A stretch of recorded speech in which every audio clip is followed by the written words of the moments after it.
welcome to Gab and Jam, episode 152. All right. So what are we talking about today? This one is a direct response to Les Brown's interview on Every Day is Saturday podcast recently, where he said the most important quality that successful entrepreneurs possess is to be skillful at telling a story and communicating. Right. And I had to, again, whip my head back on that one because I do not believe it's true. I believe there is one most important asset for a DIY rock star to have, and that is... What's that? Mindset. Wow. And why is that? Okay, because, so 3 reasons why mindset is the most important asset.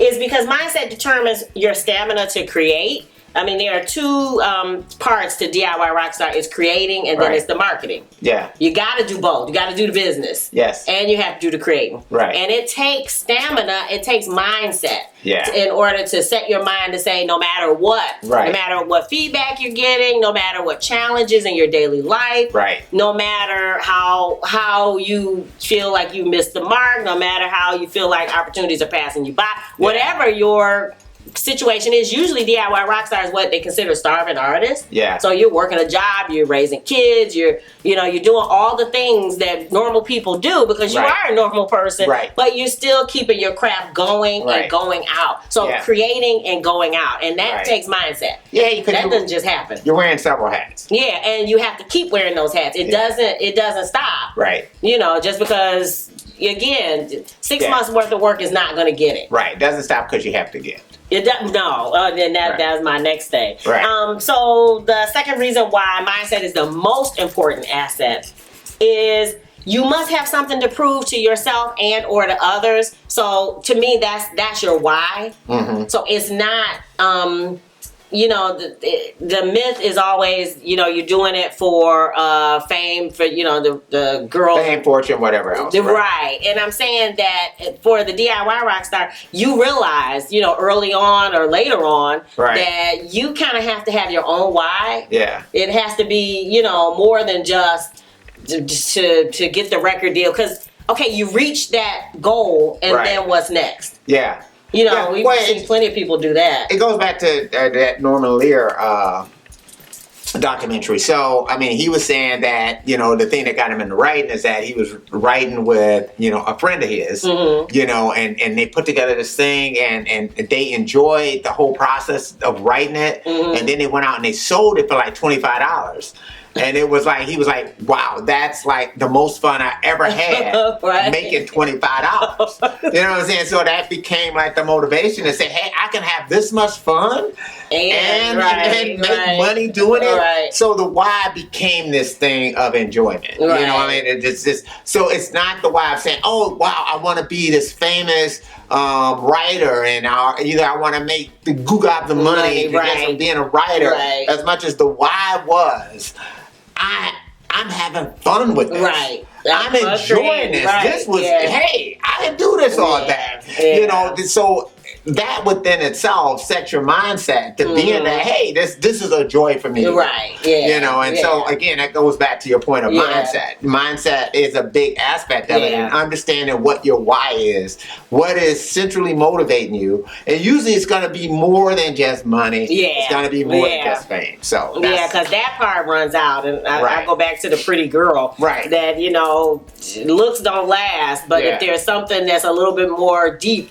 In the relationship, that's gonna keep you coming back. Right. And that was something that Prince had said in that book too. Okay. And it was something that I think I kind of feel about songs too. So he was saying that one of the things that used to keep him up, motivating, what motivated him to just keep him up and like writing and doing a song was that he wanted to finish it because it's like you see a beautiful woman coming, you want to know what it's going to look like. Aww. And that was the same way it is with a song. And it's sort of like, I feel the same way. Yeah. It's like, during the times that, I have to be up all night to finish it, it's like, I want to see what this is. I think about it like a child, but it's the same type of thing. It's like to see what that child can turn into. Right. Yeah. And it's sort of like, and let me keep going at this. Yeah. You know, so that I can see this. Yeah. So that I can see where this is taking me. Yeah. Because the new ideas are like that. Yeah. You know, because it's like you don't even know where. Right. If it's something that you feel like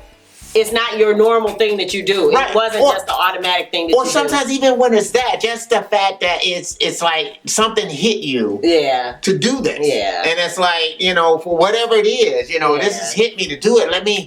I gotta get through this, and so it's, I really was able to relate to that. So that's the other thing as far as the why goes. Yeah. So this is not, again, you're not finishing it because you think it's gonna be some great seller, but you're gonna make tons of money. Right. It's just that you're finishing it because it's like, I just want to see the fruition of this idea. Yeah. And that's a whole different thing. Yeah. So and as ideas come, that's why I think even for me, I don't understand how people stop writing, Well, and I think, and I'm gonna go back to the last episode, but I think sometimes they stop writing because they're competing against themselves, and again, they're, I guess, limiting. I guess they're afraid. I guess it's fear of competing with yourself, or fear again of competing to somebody else. Well, and I can even understand it, even if it's somebody who's writing, like you have tons of stuff, but you're just not releasing it. That's one thing. Yeah. But like I said, it's people that just completely stop. If you just stop, if you just say, I just don't do it. I have friends who just say, okay, I just stopped doing that. Yeah, I don't do that anymore. Right, and it's sort of like, it's like, how do you do that? Yeah, I don't know. I mean, I don't quite understand how. And they don't do something else creative, because I'm thinking about Alan Oldham, where he doesn't do necessarily the DJing thing anymore, but he is now the comic book. But he's always been that. Okay, so he's always had more than one. He's kind of always had that part of his thing. Yeah, but usually some other creative expression. Because it was nice. I didn't think about, I saw something on NPR. If I can get this out of my mouth, y'all. Sorry. Anyway, I'm trying to get this out quickly. Joni Mitchell, she was saying that she always saw herself as a painter.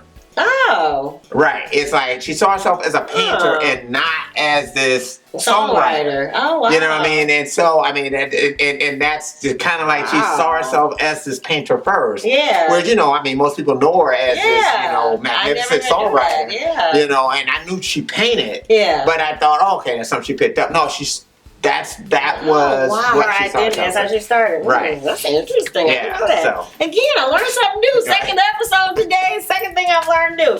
All right. Another final reason why mindset, in our opinion, is the most important asset for DIY Rockstar.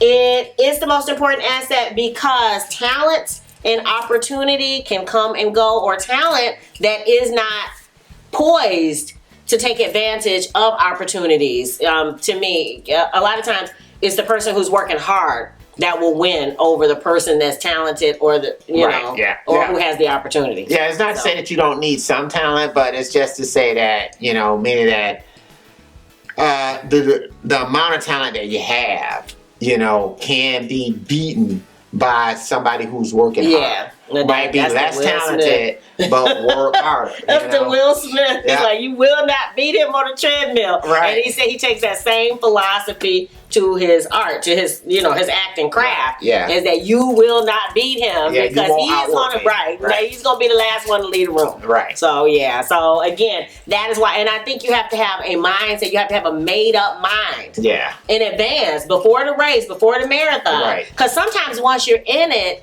it's, again, I go back to, you're working, you're raising kids, and you're in a pandemic, whatever it is, there's always reasons to stop doing what you're doing. And you can be the most talented person there is. Right. But if you can't seem to, I guess, get the resilience going, get the, the tenacity, keeping at it, then to me, your talent is going to be lost. Yeah. Or it's going to be left behind, while somebody else who may have less talent but they're always out there working. And it is always like that. I think there's people who probably say that about Madonna. Oh, she's not the best singer. She's not the best dancer. She's not this, she's not that. Well, that might be true, but she possesses everything else, and she worked her behind her. Yeah. You know what I mean? And, you can say what you want to say about her. You can dislike you know, she's done as far as musically.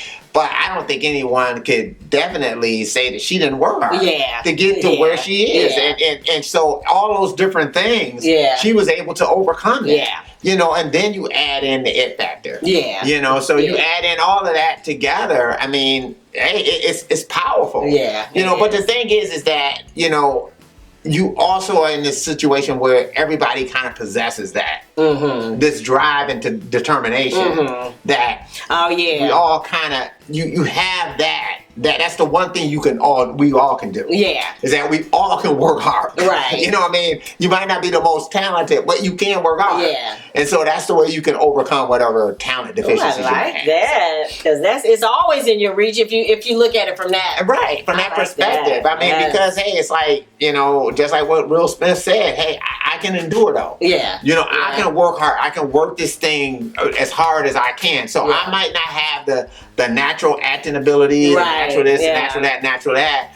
But, you know, one thing I can say is that I'm going to be there on time. I'm going to do all those necessary things that I need to do. And I'm going to know my lines. I'm going to do all that stuff. I'm going to have that down. And I'm not going to give up. And that's one of the other things. Is that's what they were talking about with podcasts, that there are like, I think 1 million podcasts, but only less than 250,000 of them get past episode 7. So it's like, so really you're not competing with all those others because if they're giving up and you're still standing, then you've already won that battle. And then you always think about yourself, and this is where if you cut your own niche, then you're not competing against anybody. That's true. You know, that's Seth Rogen. Seth Godin. That's his thought, is that nobody can beat you at being you, so you always have a shot that nobody else has. So because there's always this thing and that's the whole thing. I mean, we're all snowflakes. So, you know, meaning that, and I'm not saying that in the way that they talk about liberals, but I mean that in the fact that they're all unique. You know, that every snowflake is unique, and I'm saying that it's about, you know, exploiting your uniqueness. So you couple that with your hard work, being and those types of things. And that's the thing, that it takes patience too. So all that goes along with it, because you can't say to yourself, "Oh, it didn't happen in 3 days." So in 6 months, a year, 10 years, whatever. You gotta work it. And if you're enjoying it should be a problem anyway. Back to that. If you're enjoying the journey, your why. If your why is there, then you know how long it takes doesn't make a difference because you have your why.